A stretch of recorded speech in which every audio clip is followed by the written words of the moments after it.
Welcome back to the FTN NFL Team Preview Series. I'm your host, Mike Randle. Follow me on X at Randle Rand. And today we have one of my favorite accounts on social media. It's an honor to have these guys on at 32 Beat Writers on X, at 32 Beat Writers. They do the work, so we don't have to. You follow them. They have all the great insight here. And I have one of the founders on today, Matt Olson from 32 Beat Writers. What we're going to do, folks, is we're going to go right through this here, through each of the teams in the AFC, which I'm thrilled to do. We'll get one snippet from each. Then I'll have Matt back on. We'll do NFC as well. Just don't forget, guys, Boom Fantasy is our sponsor, top choice for daily fantasy sports action. They have the most innovative games for the casual and hardcore fan. You can win up to 500 times your entry only at Boom Fantasy. You download it on the App Store, Google Play. Use the promo code FTN to get a no-sweat bonus up to $100. The great Matt Olson from 32 Beat Writers is here. Matt, we will kick it off. Buffalo Bills. This is a personal one for me, maybe because of my best ball shares. Who is the RB2? Because we think, of course, James Cook's going to be there. They drafted Ray Davis. I kind of think that the coaching staff likes Ty Johnson a little bit more, a veteran. What say you, sir? Personally, I like Ray Davis. I know there's a big knock on him. You know, he's older, but he's still a fourth-round pick. I mean, that's the new RB1 in the NFL nowadays, right? Yes. But, I mean, he's not overly explosive, but he can catch. He can pass protect, which is always huge. We did see a report recently about Ty Johnson potentially, signing back with him, having a bigger role. There's going to be a couple of these questions as we go through where it's going to take till probably a week or two to actually get the definitive answer. But and this is unfortunately to start one of them. We have to see those first team reps in camp. But I would not be surprised if it's Ray Davis that gets the first one. And again, this is something we're gonna have to follow through camp. But don't be shocked if you see that before you see Ty Johnson.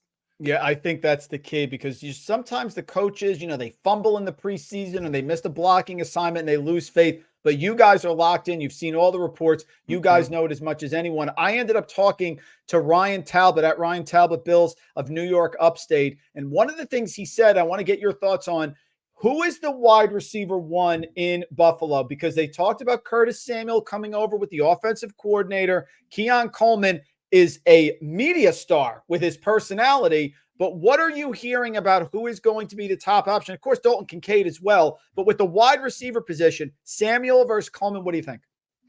Honestly, it depends what you're going for. If you're in best ball, it's Coleman. If you are in every, you need points every week, I don't hate Curtis Samuel. I think we're going to see a lot of Josh Allen throwing the ball down the field, which we all know he loves to do.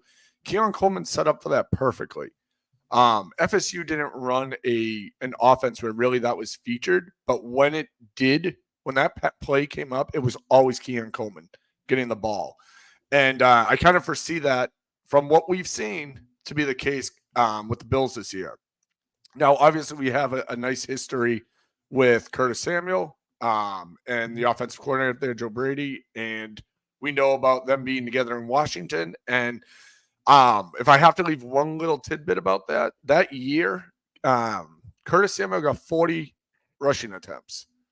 So, Great call. He had 800 yards. He had 3 touchdowns, but man, you don't see that a ton. And last year, we saw, the Bills, and I'm not necessarily saying it's their head coach doing this, but we did see other players other than running backs and wide receivers line up in the backfield. So anything is possible in this offense.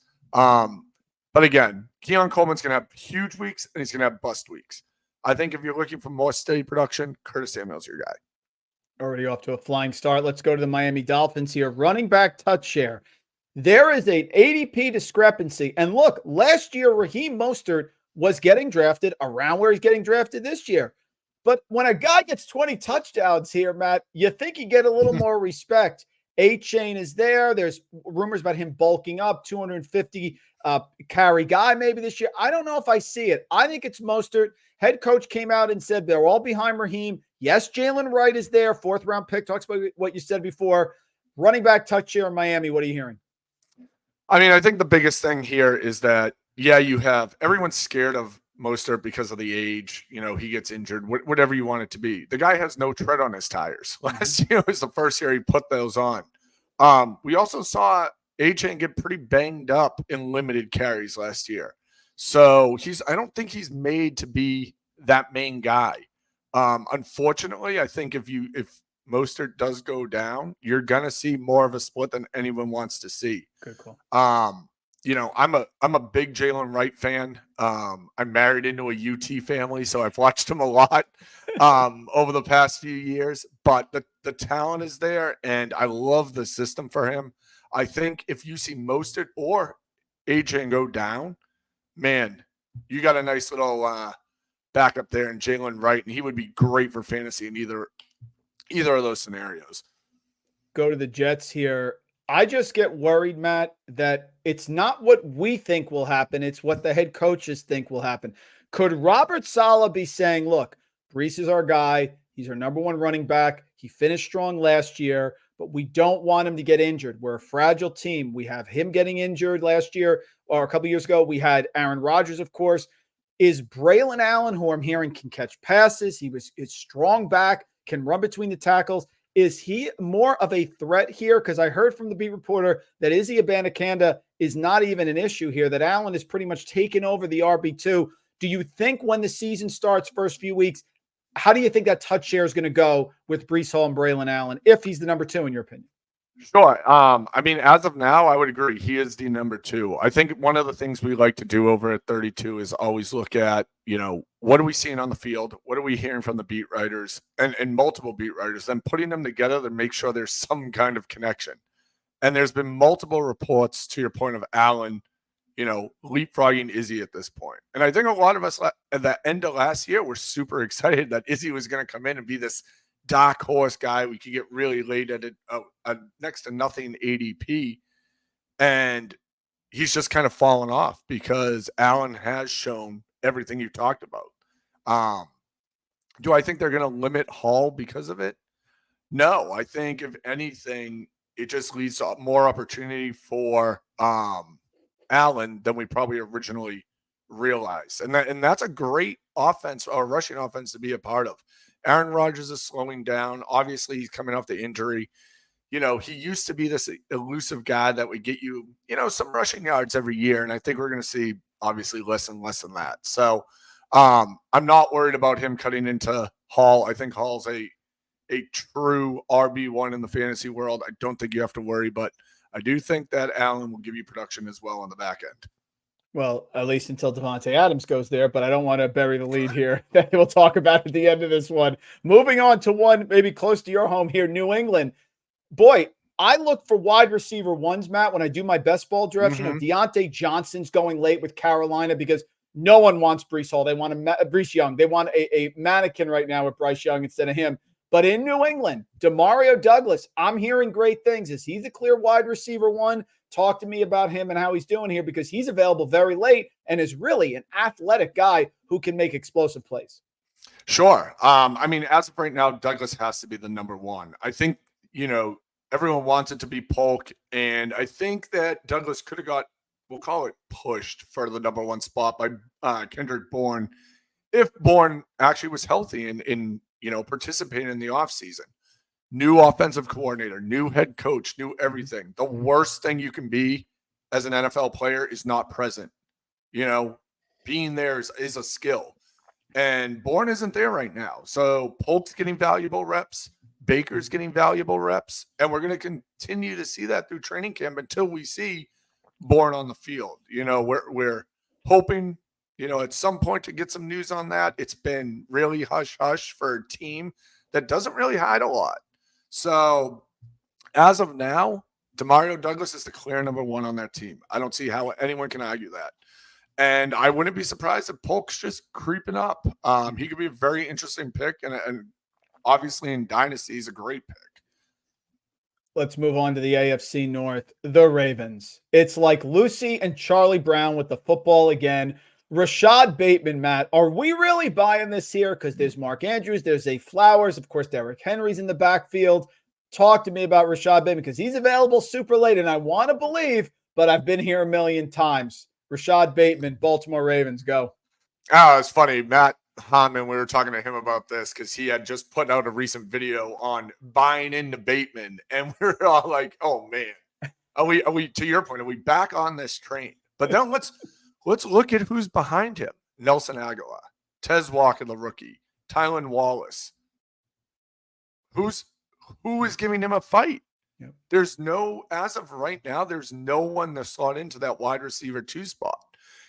Flowers and Andrews are obviously going to get theirs. We're looking at, if I had to throw a number on 110, 125 targets apiece, still leaves 200 targets on average up for grabs in that offense. They got to go somewhere. Nelson Aguilar is not built for volume.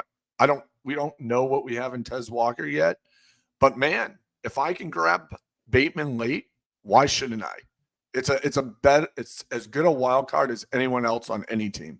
My best ball teams. Thank you, Matt. Moving on, Cleveland. What I hear from people, and I'm fighting against this, is, Chubb may not be back for a while. Take Jerome Ford. Look, Jerome Ford was impressive last year in Cleveland, but D'Onta Foreman is there. I wouldn't be surprised if he gets the goal line carries. You still have Nyheim Hines. Chubb is making remarkable progress. Sort this out for me here, because Chubb is going right behind Jerome Ford. I don't know if Jerome Ford is the guy to have, even if Chubb is delayed in coming back, could be a timeshare.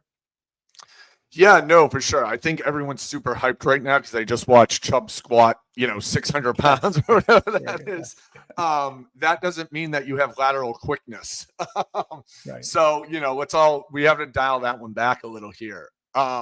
This might be kind of a unique take, but it's how I've always played fantasy. I'm a big believer in you play week to week and you win the week. And Jerome Ford is the guy who wins you the week currently. Now, if you're in other formats, maybe, you get a desperate owner that's willing to give up Chubb for not as much as, the name might carry. And then he is. If you're in the playoff hunt, go get Chubb before he comes back. You start off hot, great guy. But we know he's going to get eased back in. I think in a perfect world, and I kind of doubled up on the splits here, but, without Chubb, I'm still expecting Ford to take about 60%. The biggest pain in the butt in fantasy world, Devontae Foreman, is obviously here and present. So, the guy always weasels his way into carry. So you got to expect him to be there. And then Hines, he was a fantasy darling for a couple of years back, where everyone thought he was going to continue to, that pass catching problem list, so on and so forth. And we might see a little bit of that in the start of the year until he kind of goes back to special teams, assuming he doesn't, do anything incredible. But they're going to ease Chubb back in when he gets the opportunity to come back. Jerome Ford's still going to be a valuable asset at that point. So I think you get whatever time Chubb's out, plus let's call it 3 weeks of valuable Ford time. So that's kind of what we're hearing there, seeing there. Again, don't get excited because he's squatting 600 pounds. Pittsburgh Steelers, per FTN charting data, no one checked down more to running backs than Russell Wilson did. Last year, I would tell you, Matt, that my Best Ball Mania team had the same 3 first picks as the person who won the $3 million. It was Amon-Ra, CeeDee Lamb, and Amari Cooper. The wheels went off the bus with Najee Harris in round 4 for me. That's where everything went the wrong way. But this year, I'm starting to warm to Warren. I do think Najee is the thumper. I do think he's the goal line guy. But with Arthur Smith there, he uses 2 running backs. He used Tyler Algier with Bijan Robinson. He's certainly going to use Jaylen Warren a lot. Who is the back that you think is the right one to own PPR formats here, Warren versus Harris? I mean, it's Warren at this point. I don't know how we can go with a guy who's on a 3-year declining trend starting with his rookie year. That's just not what you want to see. I think a big wild card here, and people, might come from my head after this one, but we got to keep an eye on Cordell Patterson here. I agree. Yep. We've seen a couple of reports come out and say that, he's there, he's the kickoff guy, whatever. He's got a decent sized contract to probably be more than just a guy returning kicks. Mm-hmm. He was used well in Atlanta. We saw production. I wouldn't be shocked if we saw him more involved than anyone wants to admit, or, to a point where fantasy owners are getting mad because we're starting to see touches stolen out of the backfield. So to your point, Warren, absolutely over Najee. But keep in mind that you do have our friend Cordell Patterson, lurking in the shadows. That's why Matt Olson and the beat writers are the best guys. Nick Farabaugh came on from Pittsburgh and absolutely confirmed that with me. He said Patterson is going to be involved. There's going to be packages for him like we've seen with other players. Great call there. Last one here in the AFC North, Cincinnati. Can we trust Zach Moss? Because I remember Matt trusted Justin Forsett after a big year too here. So can we trust Zach Moss? Every time I see Chase Brown, everybody talks about 23 miles an hour. Should be in the Olympics later this month with this speed. Talk to me about the running back share here with the Bengals. I mean, I think first and foremost, you're on an offense that you want to be or have a part of, right? It's almost, similar to the Bills and James Cook last year. Like you didn't know 100% what you were getting, but you knew it was a good offense and you knew it was going to turn. Zach Moss proved that he can do something last year. And I think a lot of people made him a castaway for a little bit. Now, it's probably going to be ugly. I think we're both going to see them in the passing game, unfortunately. But Moss has also never played a full season. So We're going to see Chase Brown, and we're probably going to – it could get ugly. I mean, if it's just those two, I'm probably thinking 60-40 as of now. I think we saw a lot of good things from Chase Brown last year that if that continues and we see him build on that in training camp, I mean, you have to play him and put him on the field. We know what we have in Zach Moss. He's not randomly going to most likely break out, but he's steady, and that's what the Bengals wanted. That's why they brought him in. Still think Chase Brown, though, has a significant role, and it's probably uglier than anyone wants to admit as of this moment. 2 divisions down, 2 to go. AFC South. You had Matt Harmon on. You talked to him, so you're going to, I think, agree with me. Nico Collins is the wide receiver 1 in this offense. But I will say this, Matt, with the Houston Texans. If I project them, I take completion percentage, attempts here for Stroud, divide it up based on last 5-year trends, etc.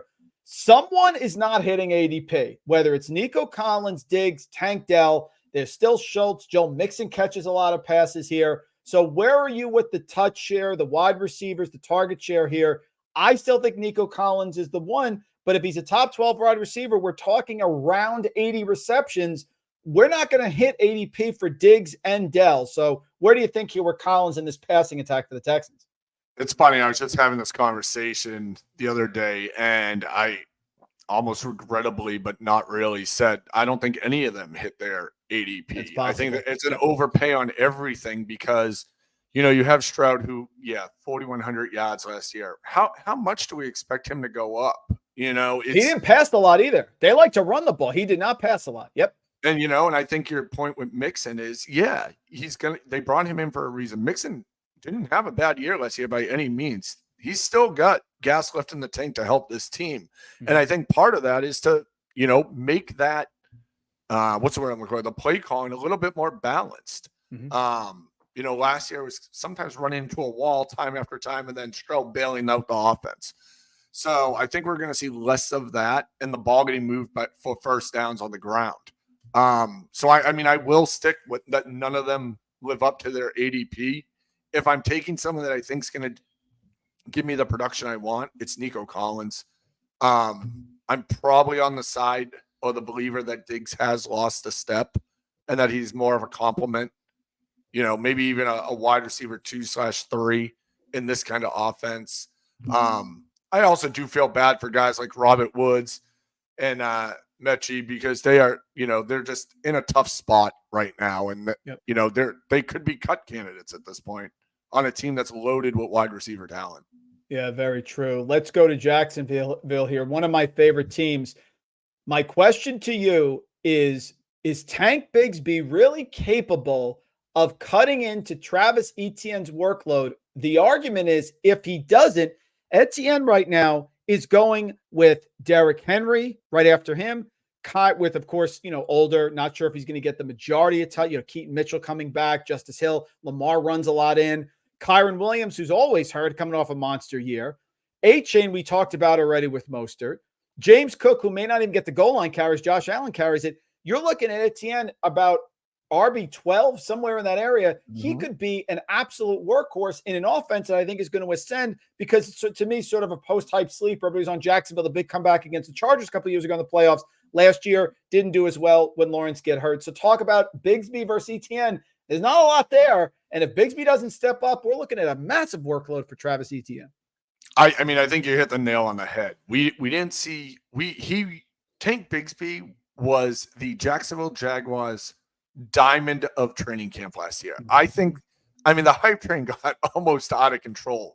I remember I actually picked him one pick ahead of Mostert in a league, and I don't think I'm sure I did it too. Sure, I did it too. Yes. Oh, I don't think I'll ever forgive myself for that one. But his on-the-field production training camp was incredible. We get to the regular season, and he averages 2.6 yards per carry. Peters gets in Peterson's doghouse, and then they start playing D'Ernest Johnson over him on 2/3 into the season, and Johnson does nothing. He also averages 2.6 yards per carry. Guess what? The same guys are backing up Travis Etienne. So to your point, if Tank can't prove that he can play in live in a true game in that kind of setting where we don't know the defenses, where there's, the schemes are different constantly and so on and so forth, then yeah, Etienne's in for a huge year. And as long as he can stay healthy, there's no reason to not believe he's capable of that. Yeah, I'm high on the Jaguars, especially in that division. Let's go to Indianapolis. We now have Anthony Richardson, who in theory, Matt, I'm going to project stays healthy because what's the point? We're not doctors when he's going to get hurt. But when he was under center for a couple games last year, Michael Pittman did not hit his normal production. Minshew came in. Pittman goes ballistic because Minshew always feeds his wide receiver one. My question is, Pittman, Mitchell's there they drafted. Josh Downs popped last year. Which wide receiver do you think, or any part of the offense, is the value in the passing game if Richardson is under center for the majority of the season? I think it still has to be Pittman. I mean, we did see 11.3 targets per game with Richardson while he was, fully healthy games. I mean, I think those are growing pains more than lack of production. If you're getting that many targets, you should, in theory, be doing something with them. So I don't think that changes tremendously. Yeah, I like Mitchell coming in, but him and Richardson got to get on the same page, and that's going to take time. Richardson wasn't exactly known for his chemistry coming out of college with his wide receivers. And I think we, again, saw that at the start of the year. We had a receiving game that was 250 yards, and we have one that was 50 yards. It's just, that's what you're going to get with Anthony Richardson because that's the kind of QB he is. You pray in fantasy, you get it on the back end with his rushing. So do I think he's going to try and dial into a specific wide receiver in some cases? Yeah, I do, because he's essentially still in his rookie season, and rookies sometimes tend to go to their security blanket more regularly than not. I think Pittman is his security blanket in this offense. Fair enough. Last team here, and then we'll get to the final of the AFC West. Tennessee, is it Spears or Pollard? Look, people think Pollard is getting the goal line touches. I talked to Jim Wyatt, a longtime reporter for the Titans. He said, look, this is the best wide receiver group I've ever seen in my years covering, goes back 30 years. But in the backfield, Spears was productive last year. The only issue with him was the injury. If he stays healthy, I like Spears over Pollard. Tony Pollard didn't show me anything as the goal line back with Dallas. I know he said he was injured for most of the year, but this is not a thumper. So I think the value is Spears versus Pollard. What say you? I actually live in Nashville, so I get to listen to a little bit of talk radio here and there, and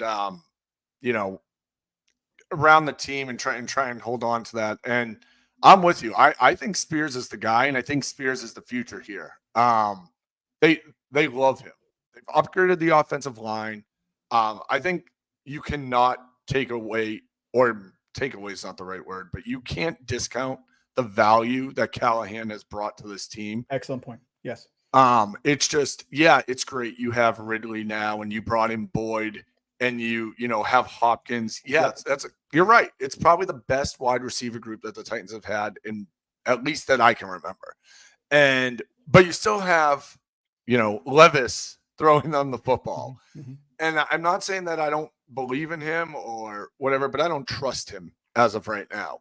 So I think you're going to see them try to balance the attack to start the year to take pressure off of Levis. So I know this wasn't a wide receiver question, but kind of goes to that Texans scenario where you're probably overpaying for a lot of these guys, at least to start the year. But to loop that back around, I think just like last year, we're going to see a disappointing Pollard season, and we're going to see Spears kind of getting highlighted more than anyone probably expected him to, even like last year when Henry was present. Spears emerged then. How many running backs are going to emerge when you have one of the all-time greats in front of you? Takes talent to do so, and they've got him on the field regularly, especially on the back end of the season. So if it's between the two of them, I go Spears. Let's go to the AFC West. Finish us off 4 teams. First one's Kansas City. It's a big one, Matt. You go to Underdog Fantasy right now. Rashee Rice is going after Xavier Worthy, and he is the wide receiver 38. That means he's going as a wide receiver 4. So let me get this straight. The number 1 wide receiver in a Patrick Mahomes offense is currently being drafted as almost the 40th wide receiver off the board. Of course, the issue is the suspension. But you tell me he doesn't get suspended this year. That's the best value in fantasy football. What say you with Rashee Rice here in this offense? Because last I heard from Jesse Newell, Xavier Worthy had a hamstring injury. You never know how that goes. Hollywood Brown's there, but Rashee Rice is the alpha. But is he going to be on the field the whole year? That's my question. So it's interesting. Two parts here. One, we just talked to Matt Derrick not long ago, and he put out a great article actually recently on this. And the reality is right now, this situation is an open case. Rashee Rice is being charged currently with a felony. We've seen players suspended longer for less. Actually, recently, I can't think of who it is off the top of my head right now, but someone was just suspended 8 games for a misdemeanor. If you know, throw the name out. Yeah. But you have Rice who has an open case. We are 8 weeks away from this. No, 7 weeks away from game 1. That's a bad situation currently because that means you have 2 options. You have Rice, who probably wants to get suspended now for financial reasons, makes more money next year. I know I'd always want to get paid more, so you have that logic. You have the Chiefs, who are probably their biggest fear is a midseason suspension. So the longer it drags out there, so there's got to be this balance of Rice's legal team and the Chiefs to say, what are we doing here? And then to throw the other curveball in there, and kind of when Matt Derrick said he was, thinking it was all going to play out, he thinks it's probably going to be 2025 before we see the suspension. Yep. So that is exactly why we have this ADP is so dang low, because no one truly knows what to expect. And, from what we've been told, if I'm, I guess, a betting man, which, why not? 2025 would be my hunch, but that's purely based off what we know now and the lack of resolution on the table. Well, listen, no one gets more information than the beat writers here, 32 beat writers. So take that and take it to the bank. I'm going to be drafting Rashee Rice before I go to bed tonight, Matt, and I'll blame you if he gets suspended. 3 teams left. The Chargers. I can't get enough of the Chargers. I put more videos out here at FTN Fantasy on the Chargers than any other team. It's very simple to me. You know what Jim Harbaugh wants to do. He was with the Niners for 4 years. He runs the ball. Frank Gore, 1,200 death taxes, and Frank Gore getting 1,200 rushing yards each of those 4 years with Jim Harbaugh. He's bolstered the offensive line. Offensive linemen are weapons. He's in a van down by the ocean with Greg Roman dreaming of running the ball. So to me, pick a running back. And if you get it right, Gus Edwards, Kamani Vidal, rookie, or J.K. Dobbins come back from injury, you're going to get yourself an RB1 if you pick the right one. Just tell me, Matt, you're the expert. Who am I picking here? Man, what pressure on that one? If I'm going to go with Gus Edwards. I like pretty much everything I've seen in limited sample sizes, which we sometimes get because of injury with Gus. But, we've seen 2 very strong years out of him with some decent carries. You got up over 150 carries in those seasons. It's enough to know what you're getting. Dobbins doesn't inspire hope to me. I always worry about running backs coming off of injuries, especially multiple injuries. Obviously, if he can show in training camp that he still has something, he's number 2 probably by default based off of name. People know who he is. He's been in the league. I like the rookie though, man. You want to talk about college production? This guy's done it. Shouldn't have gone in the 6th round. I mean, I'm no draft evaluator, trust me. But when you see a guy like that with the production like that go that late, you know, you always have to head scratch yourself of why that's happening. Mm-hmm. But behind him, there's no one. He's not, Spiller isn't an issue at this point, which I remember everyone was so excited about Isaiah Spiller. I know. I feel like fantasy running backs with the last name Spiller just are out there to ruin your existence. Oh, yeah. Of course.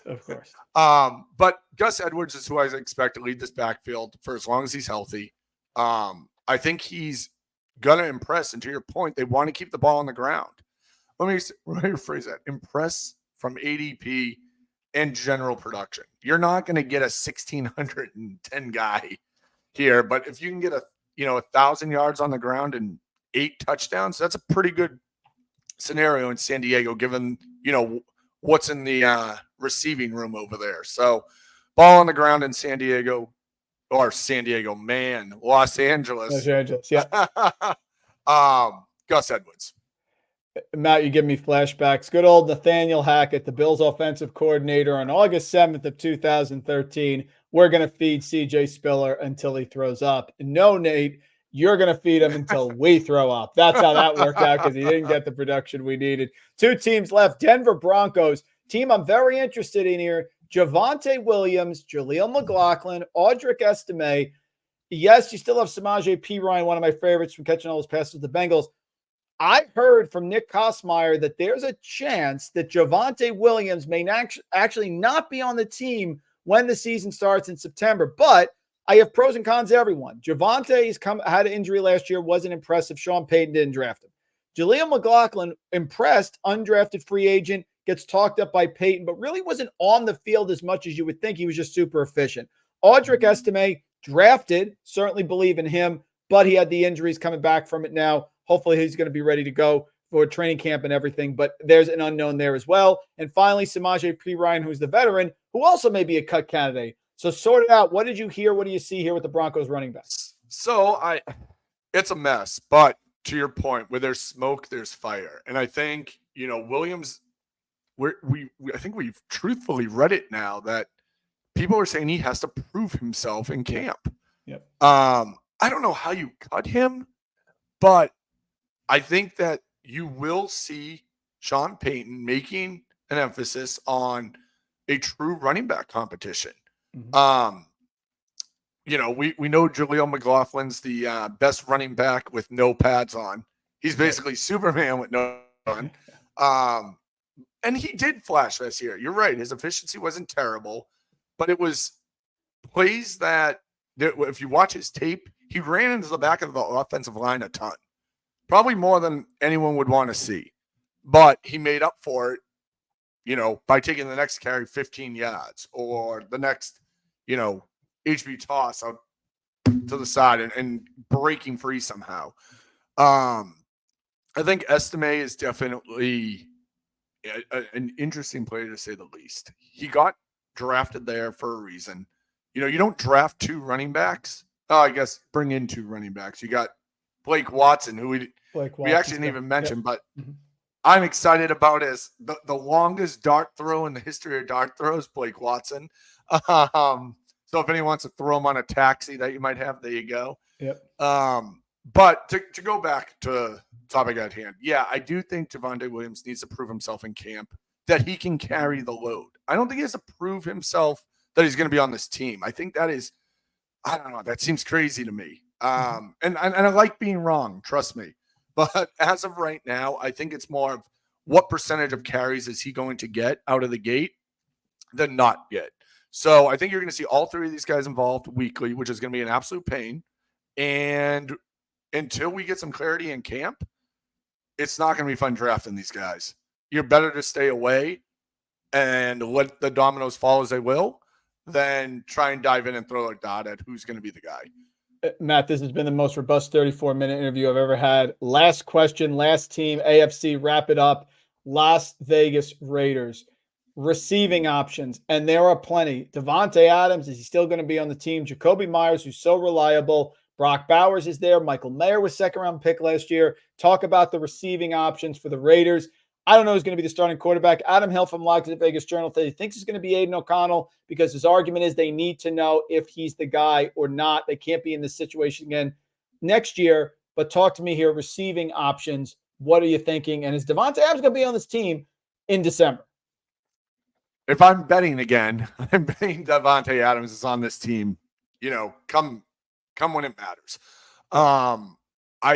His agent put out as clear and concise as I've probably ever seen that everything that's come out is false. Now, we've seen that before. It's happened, but I don't see him moving. I think they need him, or it's going to get real ugly real quick for everyone around him. Mm-hmm. You're right. Myers is consistent, but consistent now could be 604. Yep. Because Bowers is going to take targets. And I think Mayer's going to get more than anyone wants to believe or good point. Think is going to happen. He is a second-round pick. We all can't be Sam Laporta and break into the league and just, foot on the gas. Mm-hmm. Or Dalton Kincaid. Last year was the first year for that I think in history that we've seen that many rookie tight ends actually do something of value. Certainly didn't see it with Kyle Pitts. That's correct. Yes. Yeah, I'm hopeful for Pitts this year. I'm hopeful for him. Right. But those two tight ends, especially given the QB play, the running back situation, you're probably going to see them on the field a lot together. So that's going to take away from the wide receivers, obviously, so on and so forth. If there's a dark horse on the team that I'm generally interested in, it's Trey Tucker. I like the name. I like what I've seen so far. He just keep him on the radar for anyone listening right now. It could be interesting to see how he emerges. Now, I probably just told you 5 names that, to your point, Aiden O'Connell or Minshew are going to have to carry. That's obviously not going to happen, but Adams is going to get his, and then it's going to trickle down from there. By the end of the season, I wouldn't be shocked if Brock Bowers had more receiving yards than Jacoby Meyer. There it is, folks. We start with Ray Davis. We end with Trey Tucker. Matt Olson, one of the guys over at 32 Beat Writers on X at 32 Beat Writers. It's a must follow. You just go through your timeline and they get everything. They get the information to you. That's why I'm thrilled to have you on. Matt, great job, man. We will connect and do the NFC as well. Great job going through each of the teams. Training camps have started. Players started to report. We're getting excited here. Ravens went in on Monday. Looking forward to having you on again, but great work. Thank you so much. Thanks, Mike. I appreciate it. The NFL Team Preview Series is sponsored by Boom Fantasy, your top choice for daily fantasy sports action. Boom Fantasy has the most innovative games that cater to both casual and hardcore fans. Win up to 500 times your entry only at Boom Fantasy. Download now on the App Store and Google Play. Use promo code FTN to get a no-sweat bonus up to $100.